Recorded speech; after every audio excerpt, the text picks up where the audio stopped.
തിരുവനന്തപുരം നെടുമങ്ങാട് ഗ്രന്ഥശാല സംരക്ഷണ സദസ്സ്. മന്നൂർക്കോണം ലൈബ്രറി തകർത്തതിനെതിരെയാണ് ഗ്രന്ഥശാല സംരക്ഷണ സദസ്സ് ചേർന്നത്.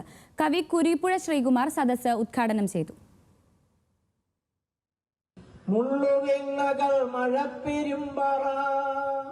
മുന്നണി ചെടിക്ക് ചൊല്ലിയാടുമ്പോൾ പട്ടണം പറന്നു കണ്ട പക്ഷിയായി ഫാത്തിമത്തുരുത്തിലൊന്നു പോകണം.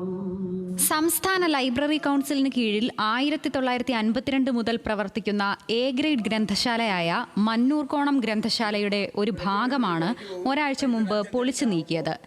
സമീപ വസ്തു ഉടമകളുടെ കയ്യേറ്റമാണ് ഇതിന് പിന്നിലെന്നാണ് പരാതി. നാടിന്റെ സാംസ്കാരിക പുരോഗമനത്തിന് 72 വർഷമായി നിലകൊള്ളുന്ന ലൈബ്രറി വീണ്ടെടുക്കുന്നതിനാണ് നാട്ടുകാർ സംരക്ഷണ സദസ്സ് ചേർന്നത്. കവി കുരീപ്പുഴ ശ്രീകുമാർ സംരക്ഷണ സദസ്സ് ഉദ്ഘാടനം ചെയ്തു.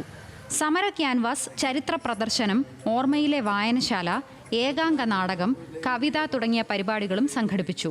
സദസ്സിന്റെ ഭാഗമായി ഗ്രന്ഥശാല സംരക്ഷണ ചങ്ങല തീർക്കുകയും സംരക്ഷണ പ്രതിജ്ഞ ചൊല്ലുകയും ചെയ്തു. ലൈബ്രറി തർക്കത്തിൽ പോലീസ് അന്വേഷണം പുരോഗമിക്കുകയാണ്. ന്യൂസ് മലയാളം, തിരുവനന്തപുരം.